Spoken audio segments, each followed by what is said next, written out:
sort of foam models in place of biological tissues for a mechanics lab.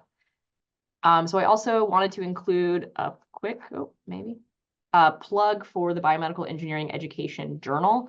So I've sort of structured my talk off of their sort of teaching tips type of article. So for those of us who are doing sort of cool things in the classroom and we want an avenue to sort of publish them, beyond the BEAT community, beyond the ASEE community, these teaching tip articles are sort of a short, relatively low-hanging fruit way to get sort of these interesting things that we're doing out in the world.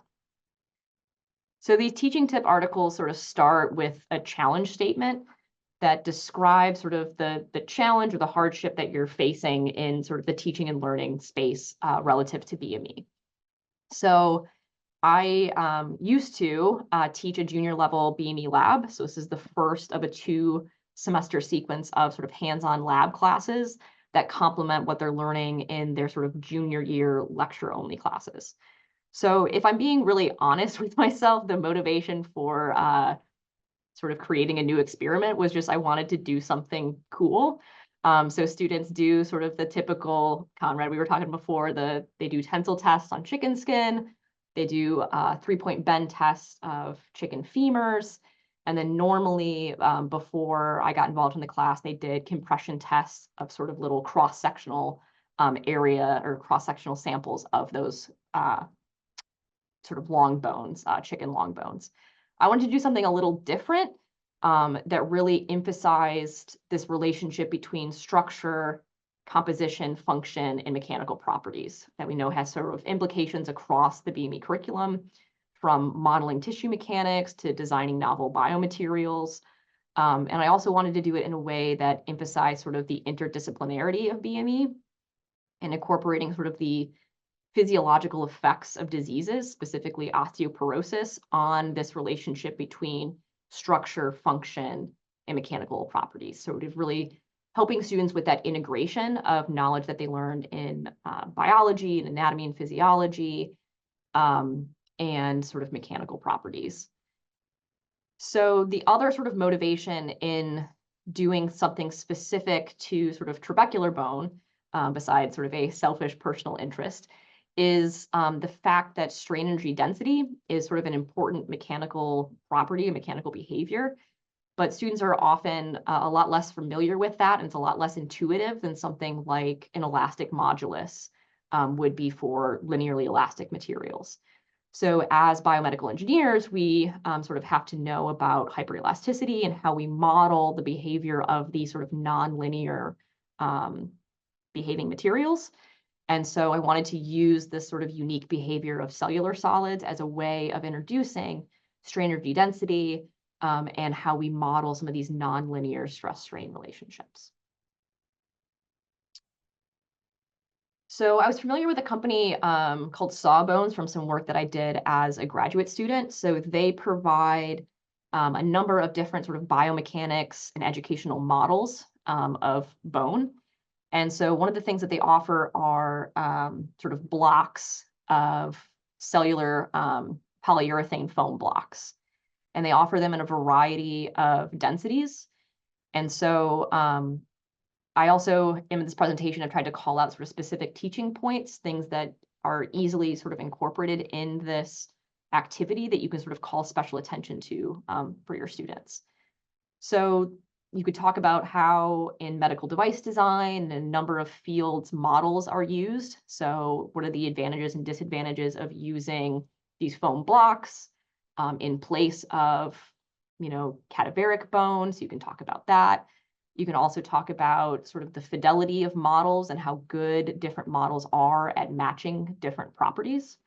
So I chose a sort of less dense, so it's called a 10 sort of scale and a 20 scale to represent osteoporotic and healthy cancellous bone. This sort of is what those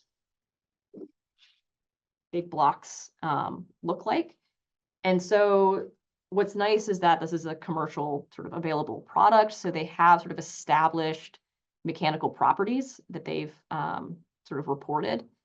And then they also have a validation studies part of their website that links to sort of academic journal articles that study how closely these mechanical properties of these foams match what's reported in the literature for human cancellous or trabecular bone. So the one that I sort of called out, and so you may ask your students to read, specifically looked at these polyurethane foams as models for osteoporotic human cancellous bone. And so if you were to assign this article as sort of reading to complement what the students are doing in the lab, one of the things that they hopefully will take away from that is just the degree of variability that we have in biological tissue samples. So their like overarching conclusion was that the properties that they were getting for both of these specific densities sort of overlapped both ranges of what was seen in normal healthy bone and what was reported for osteoporotic bone. And they talk about how that's due to just the sheer variability in range in reported properties for these tissues. And again, sort of calling back to the importance of how appropriate the model that you're using is for your specific experiment and your specific goals. So this paper, sort of one of their conclusions is that perhaps these foams, so the 16 is this lower density foam, may not be the best if energy dissipation or energy absorption is one of your primary sort of mechanical properties of interest. And so you could maybe say that like we're looking at the difference, but if you're looking at energy dissipation, that strain energy density, maybe this is not as appropriate of a model. The other thing that I tried to incorporate is testing standards. So we loosely based our mechanical testing procedure on available ASTM standards. So there is an ASTM standard for the use of these rigid foams in orthopedic device research and development. And that specific standard has a number of sort of related standards within it that we based a lot of our sort of test procedures off of.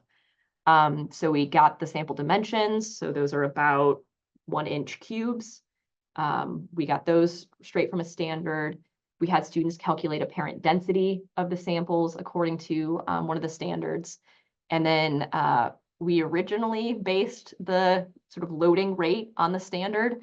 But then when that took like 25 minutes per one sample, we ended up doubling that. So it was a little bit more reasonable to fit into our lab time.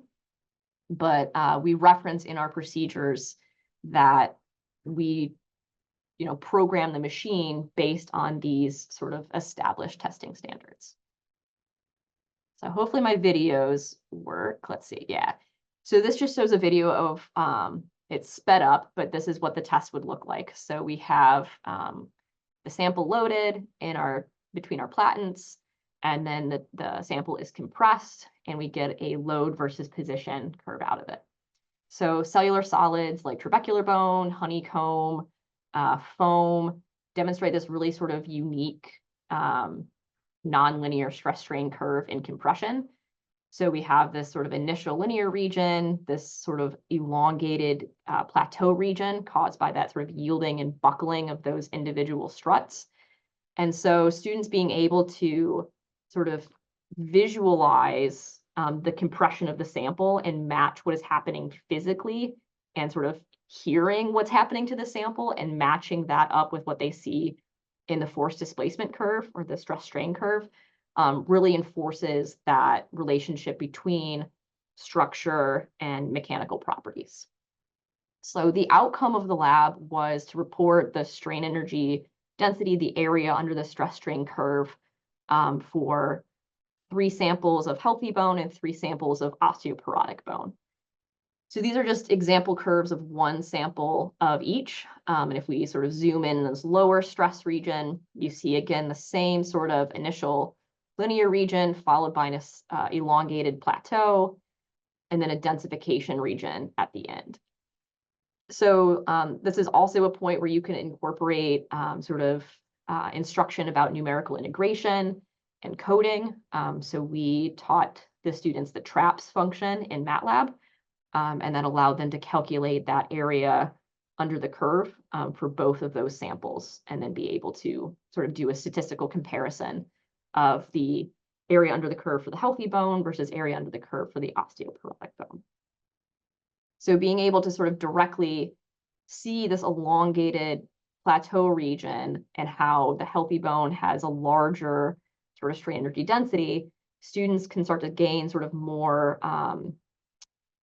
innate sort of familiarity with the concept of strain energy density as a measure of energy absorption, and sort of tie that to sort of fracture resistance in a healthy versus osteoporotic bone.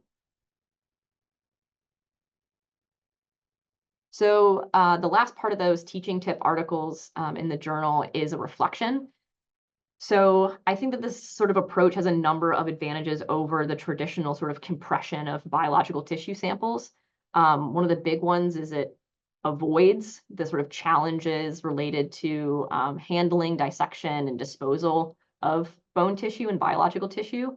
So in our lab, we use this as the first in that series of mechanical tests. So this is the first time that the students have used the mechanical test stands that we have in our lab. So we can really introduce the safety aspects of working with that machine before we introduce the additional sort of safety considerations of handling and disposal of biological tissues. So it allows us sort of building up the complexity in our experiments and having them focus on just one safety concern at a time. The other thing that we're planning on doing next semester is doing a similar experiment as high school outreach. So this is a sort of portable test stand for compression tests and tensile tests that's produced by Pasco. And so we plan on taking these samples and the test stand with us to local middle schools and high schools, and sort of using this as an introduction to biomechanics and sort of disease modeling and osteoporosis. So without having a non-biological sample to play with, this might not be possible to do in sort of a K-12 outreach scenario. The other big advantage is consistency and availability. So it would be difficult, if not impossible, to source or consistently source osteoporotic animal tissues. So even if you were sort of fortunate enough to be affiliated with sort of a vet school where you could get maybe advanced age samples, variation in age and other health conditions may obscure the sort of difference that you're looking at.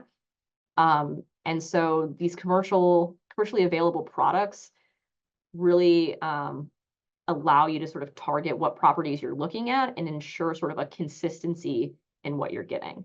So obviously, as BMEs, we want to make sure the students understand that there's significant variability in biological samples.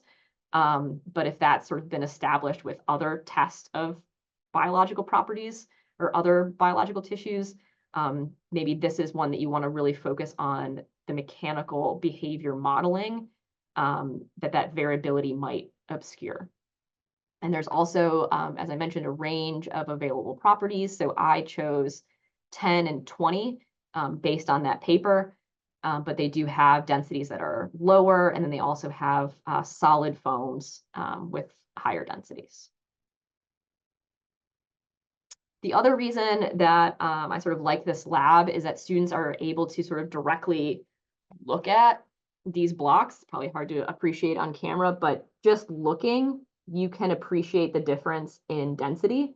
And so it's easy for students to sort of have that direct visualization of that relationship between structure and resulting mechanical properties.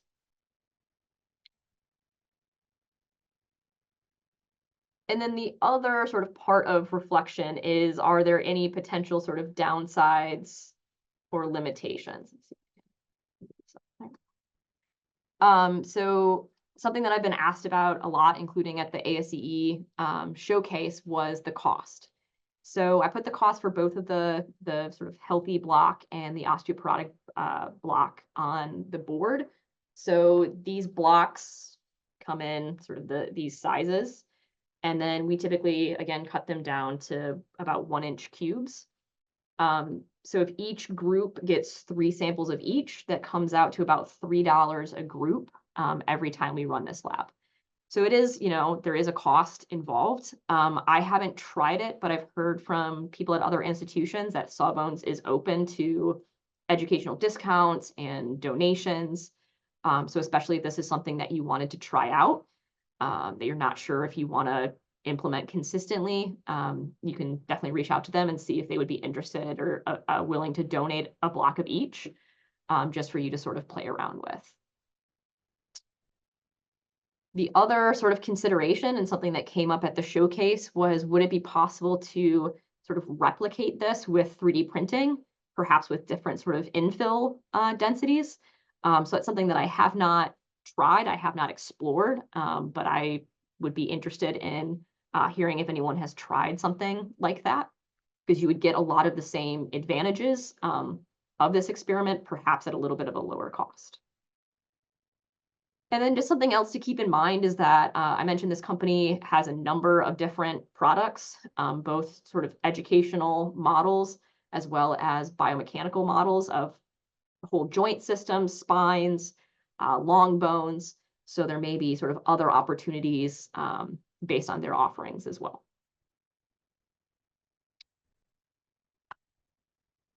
So yeah, so that's sort of the gist of the experiment. I've just put some resources and links here to sort of look at the catalog of blocks and sheets that they offer. This is that sort of portable test stand that I mentioned. And then the 3 sort of ASTM standards that we base the experiment off of. So yeah, so I can stop sharing if we want. And yeah, happy to take